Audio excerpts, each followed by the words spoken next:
Good morning, students. Let's see if anybody is online right now. Okay, so I'm a little bit early, but I'm going to start because I want to be finished quickly today. We are talking today about demonstration speeches. You're going to see me looking over to this side of the computer because I have a series of questions that people have been asking me that I'm going to be answering today, and that's how I'm going to base my lecture today. So we're talking about the demonstration speech. The demonstration speech is due on Sunday by midnight. It is 20% of your grade. It's supposed to be between 4 and 6 minutes long, and you will need 3 sources and a visual aid. And just like all of the other speeches in this class, it cannot be edited in any way, and hopefully that makes sense to everybody. But basically what that means is you are not allowed to stop your video from recording and put 2 videos together or take any pieces out of your video. Your video has to be one shot all the way through from start to finish. And the reason that we do this is not to be difficult for you, but the reason you're taking this class is to learn how to give a speech in public. And obviously, if you're giving a speech in public, you're not going to be able to stop your speech, walk off the stage and come back and start again, or your interview or whatever the scenario is for your particular speech. So that's why we don't allow any editing for these speeches. And every now and then somebody will try to edit a speech and try to pass it off like no one's going to notice. But so far, luckily for me as the person who grades these speeches, it's basically impossible to do that without Hollywood engineering. It's really easy to tell when somebody stops and starts their speech. So if something happens in the middle of your speech, you do need to start again. And luckily for you, you can do that. It's not like a classroom setting where once you're up there, you're up there. You can't stop and start at all. So that being said, let's get to the questions. So what is a demonstration speech? A demonstration speech answers a question of how to. So today I'm going to show you how to pack for a week's vacation. Today I'm going to show you how to make homemade granola bars. Today I'm going to show you how to change the oil in your car. These would all be demonstration speeches. I know that frequently people are traveling, just like I am right now, so it can be difficult for you to do a demonstration. So think about the setting that you're going to be in and use that when you're doing your topic choice. Okay, so a demonstration speech not only answers the how-to, but also shows you, it demonstrates how to do something. So if you want to show how to change the oil on your car, but you're going to be in the hotel when you're giving your speech, it might not be the best topic choice. Okay, so pick a topic choice that you can manage in the setting that you are in at the time. What is a source? This speech requires 3 sources. You are graded, and there is 10 points that you are supposed to receive for having those sources and doing well and presenting those sources in your speech. So if you have no sources in your speech, you're starting from 90%. So don't do that. Make sure you have your 3 sources. Now, let me go into a little bit more about sources. There are primary sources, secondary sources, and then it goes on and on and on. You are a primary source. If you do whatever you present that is your knowledge, that is a primary source. What we're looking for when we grade speeches is 3 secondary sources. So you have to go and do some research and find experts in this topic and use their information. A lot of the time people will come to me and say, but I already know this information. I'm going to be talking about how to do a pre-flight plan and I'm a pilot. So why do I need secondary sources? You need secondary sources for several reasons. One, the most basic reason is because you are in a college course and we have to assess how well you do on researching. So we need to prove that you have the research skills that you need by the time you graduate. And so this is one way that we check that. 2, every speech, regardless of how good you are at your job or how well you know the information that you're presenting, every speech should have secondary sources in order to provide a boost to your credibility. So if you think about a politician, this is an easy one to think about. If you think about a politician, he or she could say, give you numbers, let's say, for example, on budget cuts.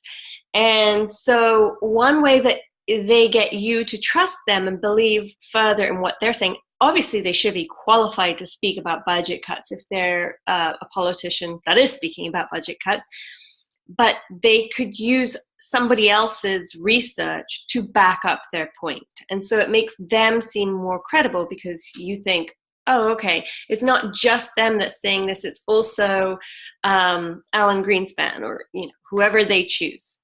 So that's the second reason that you need a secondary source. So you are the primary source. We're looking for 3 secondary sources in your speech. How do I state sources in a speech? This is a great question, and I'm in a wicker chair, so I apologize for the moving around because it's very noisy. So this is a really great question because it's very important for you to feel comfortable when you are putting your sources into your speech. It doesn't take a lot of information. You never need to tell us the entire website that your source came from because that can go on and on and on and on. Like, I don't need the HTTP semicolon // I don't need that. Nobody in your speech needs that. They just need to be able to find the source should they want to check on your research. So when it comes to stating a source, you want to state the information. And so you would say something like, according to Alan Greenspan, the Federal Reserve in 2001 was equal to the GDP of Nigeria. I just made that up and it sounded really formal, so I'm kind of impressed with myself right now. So you know that the information came from Alan Greenspan. So if I wanted to check on your research, I could just go to Google and search Alan Greenspan. Now, for most of my audience, they wouldn't know who Alan Greenspan is. So I have to put that into perspective. So you give the title. So if you're going to quote a doctor, this is quite common because we have a lot of alternative medicine students. If you're going to quote a doctor, you need to tell us what kind of doctor. Like, why should we trust this doctor? There's thousands, millions of doctors, and many of them cannot be trusted. So how do we know that we can trust your doctor? So put it into some kind of perspective for us. Help us to understand why you believe this doctor and why we should believe this doctor. Okay? So according to, sorry, my questions just disappeared. I'll get back to them in a second. According to Dr. Mehmet Oz of the Oz Show, which is played daily on ABC, 5 out of 10 people should be drinking a gallon of water a day. So you just kind of put the perspective. I know that Dr. Mehmet Oz should be trusted because he's on TV in his daily show every single day. So, you would think that this guy has some kind of knowledge and can be trusted as far as the doctor goes. So put it into perspective for us. On another note, this is just a side note, when I was doing the my little quote from Alan Greenspan, I said the GDP of Nigeria. You need to explain what that is to your audience. You can't just presume that your audience understands your jargon or just even any jargon or acronyms. Spell it out for them and help them to understand, and do it in a way that doesn't come across as condescending, because there's no reason why everybody should know the information that you know. Okay, let me pull up my questions again. So we went over the sources and how to source. Of course, my iPad has locked on me over here. Okay. Where do I find sources? Another great question. So many of the classes that you'll take, whether through Everglades or through another school or university, will require you to go to their particular library. And it's always a good practice to learn how to use the school's library. I don't stick to that rule for this class because I feel like I'm giving you the freedom to choose your own topic. And so you may pick something that is not necessarily relevant to what you're studying at EU. And so EU may not have that information in their library because they're going to be specific to their students. So I allow you to do research wherever you want to do research. That being said, I expect your sources to be as unbiased as you can possibly get them. So if you are doing a let's see, if you're doing a speech on, for your persuasive speech, for example, if you're doing a speech on why Christianity is better than Hinduism, which would be a terrible idea for a speech, but I'll get to that in another video. It wouldn't be fair for you to choose the Bible as a source because it's clearly biased in one respect. If you wanted to choose the Bible, you would also have to choose holy books from Hinduism. I should have thought of this before I started answering this question. So you need to make sure that your sources are not only credible, but also somewhat neutral. Oh, here's a better example. Okay, so if you wanted to do a speech on Donald Trump, you wouldn't want to go to Fox News or Huffington Post for your sources because Fox News is biased one way, Huffington Post is biased the other way, and so it kind of makes your credibility come into question. So you want to find sources that are as neutral as possible. So for that example, you might want to go to one of the more streamlined, mainstream news sources. A lot of people go to Wikipedia for their sources, and this is a good starting point, but Wikipedia is not necessarily, the information that's on Wikipedia is not necessarily put forth by experts. Quite often, the information that's on Wikipedia is put on by public relations folk. I know this because I have to put information on Wikipedia for my clients.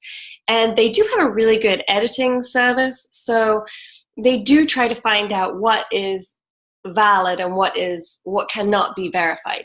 So they'll remove anything that they cannot verify. However, good PR people will keep going and keep going and keep going and keep posting until it does get accepted by Wikipedia. So it's not necessarily a good place to get your information. The reason I say it's a good starting point is because if you pull up a page on Wikipedia, let's say you wanted to pull up a page on why bees are dying out and why they should be saved, you could pull up the page on Wikipedia about bees, scroll all the way to the bottom, and you'll see the sources. And you can almost always see which ones you should follow through to find the original information. So remember I talked about how sources are primary, secondary, and then they go on and on. So the tertiary source, which would be the third source, that would be Wikipedia. So Wikipedia is providing you, the primary source, with information from the secondary source. And if you scroll to the bottom of the page in Wikipedia, you'll see the secondary source. And you can just click through to that source and find the secondary source's information. That's what you want, not the tertiary source of Wikipedia. If you have any questions on that, let me know. So we've covered what a demonstration speech is, what is a source, where do I find sources, how do I state sources in a speech, and then what is a visual aid. So you are required to give a visual aid for this speech, and that is very basically something that you show to the audience, and it helps the audience to remember, because we're not all auditory people. We don't all remember just by listening. We like to see things as well, and so it kind of switches it up and helps your audience to remember the information that you're providing them. So a good example of a visual aid is something like this lipstick. Something that's very basic, something that's not going to take over your speech like an animal or another human being, because you cannot be sure of what they're going to do at any time during the speech. So they're not usually a good idea for a visual aid. Another visual aid that people tend to rely on that you really have to practice with is paper with information on it. Because you can't edit your video in any way, you can't show me something that's on your screen. I don't want picture in picture. I need to see your face. This is you that's being graded, not your visual aid. So you have to be in the picture at all times, and the main picture, not some little, like picture in picture where you're a little box in the corner. I don't want that. I just want you to show me in your real life what you have. So if you have a piece of paper make sure you practice on camera with that piece of paper, because quite often it's really hard to read. Quite often the end user, me, the person watching, will get a mirror image. So they can't read what's on the paper. They read it backwards. It shows backwards. So practice. If you're going to use a piece of paper, practice. And the same goes for any kind of chart. A lot of the time people will show me charts that they use for massage or something like that, and it shows a mirror image. So you got to practice, because if you don't, you'll start recording and you'll realize, oh, I'm pointing at the wrong place, and then you get confused. So practice. I mean, you should be practicing no matter what, but practice on camera as well as just off camera. So that's a visual aid. Your visual aid shouldn't take up too much time, and it shouldn't take up too much of your space. A lot of the time people will choose to do a speech outside. I mentioned the changing oil speech. I also had somebody pull apart a washing machine once. Be very aware of the noise factor. So people will do the pre-flight inspection speech, and it's a fine speech. It's a good idea, but the problem with the pre-flight inspection is that it contains a lot of lists, and so that can get kind of boring for the audience, because if you're listing, after about the third or fourth thing, people start to switch off. Let me explain why 3 and 4 is the magic number when it comes to giving speeches, or give you an example of why it is. If you think about any of the numbers that we use in our lives on a daily basis, they are all split into 3s and 4s, like your phone number. You got your area code, then you have your local number, and then you have your actual number. So everything is split 3, 4, 3, 3, 4. Couldn't think for a second there. So that's how your phone number is split up. Same comes to your social security number, right? 3, 2, 4. It never goes above 4, because our brains normally do not pick up on more than 4 things at one time. So when you are explaining something and you start listing 1, 2, 3, 4, 5, people will switch off. They get bored, and we do. We get bored very easily, even easier nowadays than we used to. So if you're doing a pre-flight inspection or something similar to that, and you have a long list, it can be very, very hard for the audience to stay engaged. The other reason the pre-flight inspection is difficult, and this comes back to the noise factor, is because frequently people will try to do it on the runway before they're going to take off. A runway tends to be a very noisy place, and the planes that my students tend to be flying, if they're showing me one of their planes, tend to be the smaller planes. So you have to climb into the cockpit and get your camera in there, and now you're out of the picture. You see where I'm going? So it can be a very difficult one to present.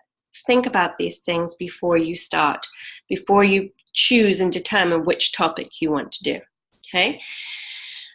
While I'm on the subject, I did state in the assignment where I wrote down all of the information for the assignment, I did state in there a few things that were not good topic choices. One of them, and the most common speech I still hear, even though I tell students not to do it every single month, is how to make a smoothie. There are so many reasons why this is a bad speech, but the one that drives me more bonkers than anything is that the electrical aspect of the speech is incredibly loud when you're listening to it. So when you turn that blender on, imagine that blender right next to your ear and amplified by 5. That's what it sounds like when I'm listening to your speech. It's so loud. And I don't really want to hear your blender for, 30 seconds of this short speech. So making a smoothie, terrible idea. Just don't do that one. Stay away from it. And read the instructions to see what the other terrible ideas are. Which visual aids work well in an online speech? I think I covered that. So you can't stop and start your speech, so you want to have something that is that will fit in the little screen, something that doesn't necessarily mirror image, and something that is not living. So any pets or kids, other people, they tend to be bad to have in speeches because they take away from you. Okay, so what will I be graded on? Aha. Okay, so in your demonstration assignment, I wrote down, or you have the grading rubric. So you see exactly what you're graded on. And this speech is worth 20% of your grade. So this is a big deal. And you have various things in there, but I'll go through a few of them. The sources, how well you actually present the sources, whether you explain your source and put it into perspective for your audience, and making sure that you have 3. That's 10 easy points. Topic choice. So choosing a topic that is good for your audience, and that would be not just for me, but the rest of the class. That's a good topic choice, something that will interest them, and explain to them why they should care about this topic. And that's going to come up again in your persuasive speech, but it's good to have in every speech to make it relevant to your audience. So topic choice, timing. The speech is supposed to be between 4 and 6 minutes. If it's closer to 4, that would make me so happy. For some reason, I have over 40 students in this class, and this class is usually about 20. So I don't really know why I have 40, I think it's 42 students in this class. It's a little crazy. And so 4 to 6 minutes times 42 is a really long time. So it's taking me much longer than normal to grade speeches. So if you could keep it to 4, that would be great. If it goes longer than 6, though, you're going to start losing points. So make sure that you practice, and practice with the timer. So just practice on camera, and then you'll be able to see how long it goes for. Okay? Topic choice, timing, organization. I'll come back to that in a second. Organization is a big deal, and I'm going to come back to that and talk to you about the outline in a second. Management of demonstration and speech. Okay, so this kind of goes to what I was talking about with the blender. So you have to be careful. I always say beware of dead air. When you're doing a demonstration, and if you think about the cooking channel, DIY channel, Food Network, all of those, they all are types of demonstration speeches. And when you're demonstrating, when you're actually performing something, which you are, sometimes you can go silent because you're so busy doing the thing, then you forget to talk. But you are doing a speech, so you have to talk through what you're doing. So if that means providing a little research while you do what you're doing, then think about that. Again, practice, and you'll see where you have dead air. Dead air is where you're silent and you're just doing the thing. It's really hard for an audience to stay engaged if you're not talking to them. Your speeches should be like a one-way conversation. You're supposed to speak directly to your audience so that they feel like they're engaged, like you're talking directly one-on-one rather than to a large crowd or to the abyss of the internet, okay? So make sure that you manage the dead air. Keep talking throughout. So that's management of demonstration and speech. Sources are another one. I just mentioned that. And the last thing I have on here before I come back to organization is credibility. So in the outline that I provided you, I gave you a little practice outline. And in your introduction, you need to explain to the audience how you are qualified to speak on this topic. So that would go something like this. Hi, my name's Rebecca Battisto, and I am a speech instructor. See what I just did there? I introduced myself so you know who I am, and then I told you I am a speech instructor. So clearly I'm qualified to talk to you about speech. And then you say, today I'm going to talk to you about how to give a demonstration speech successfully. That is credibility. So credibility is telling the audience how you personally are qualified to talk on this subject. All right, now I'm going to come back to organization. Let me just make sure there's nothing else I need to touch on beforehand. No. So organization is very important in every speech. Obviously, organization is very important in any way that you present yourself, no matter what that situation might be. One of the easiest ways to make sure that your speech is organized is to use an outline. And next week's assignment for week 3, you put together a full outline. This week, you don't have to put together an outline. There's no requirement. You won't get graded on it. However, I did provide a practice outline with the demonstration speech assignment details. I recommend that you use it because it's going to keep you on track. It's going to make sure that you have all of the information that you need to present to your audience. And it's going to lay it out in a nice, clear order for you so that your audience can follow you. If you think about when you give a speech, it's almost like you're taking an audience through a maze.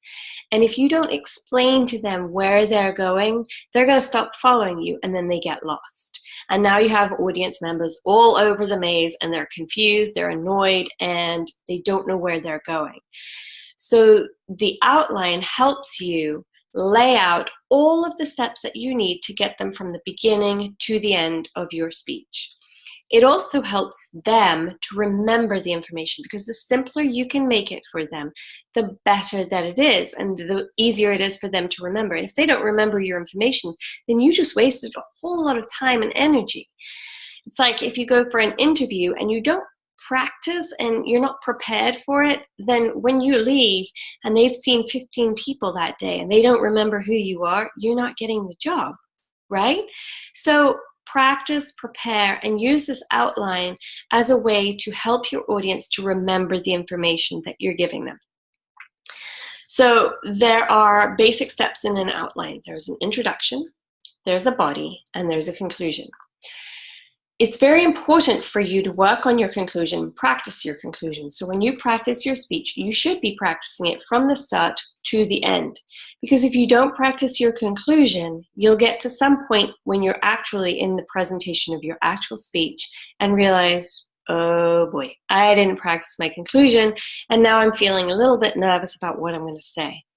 So make sure that you practice all the way through from start to finish. The outline lays out your introduction and what it covers. So your introduction is where you tell the audience, hi, I am, your name. I am qualified in this way. And today I'm going to tell you about 1, 2, 3.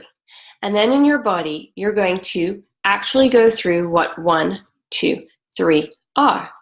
Again, we break it into 3 parts because it's easier for your audience to retain the information. This is only a 4 to 6 minute speech. You don't want to break it into more than 3 points. Okay? So point 1 for a demonstration speech would be setting up the demonstration. Point 2 would be the actual demonstration.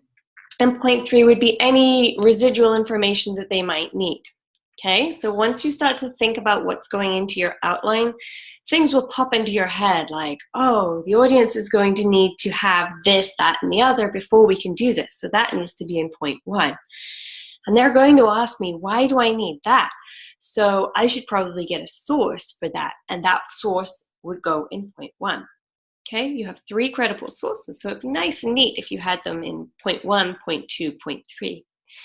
And then once you have your main points together, you get to your conclusion. And in your conclusion, you tell them what you just told them. So let's just recap. I went over point 1, point 2, point 3. This sounds very repetitive to you when you're giving your speech, but to the audience, they're like, oh, thank God she went back over that because I completely forgot. So it's really helpful for you to recap to your audience. And then leave them on a memorable note and close your speech. Thank you so much for listening. I hope you have a great day. And that's basically how you put together a demonstration speech. So to recap, of course, my iPad locked again. We went through what is a demonstration speech. We talked about what is a source and how do I find sources? How do I state sources? What is a visual aid? What are the best kinds of visual aids to use in a digital presentation like you're going to be doing? What will I be graded on? And do I have to use an outline? Should I use an outline? What's the benefit of using an outline? So that's your demonstration speech. If you have any questions at all, my phone number is in the classroom. You can feel free to call me. There is an Ask Questions discussion forum. You can post any questions in there if you think they'll be helpful to your fellow students. If it's a personal question, I'm going to answer it by email. If it's something about your grade or deadlines that you might not be able to meet, that's going to be answered in an email. And if you have any questions that you feel are personal, you can send me an email. And that is your demonstration speech. So good luck. It's due on Sunday at midnight, 4 to 6 minutes, and it's 20% of your grade. Talk to you next week.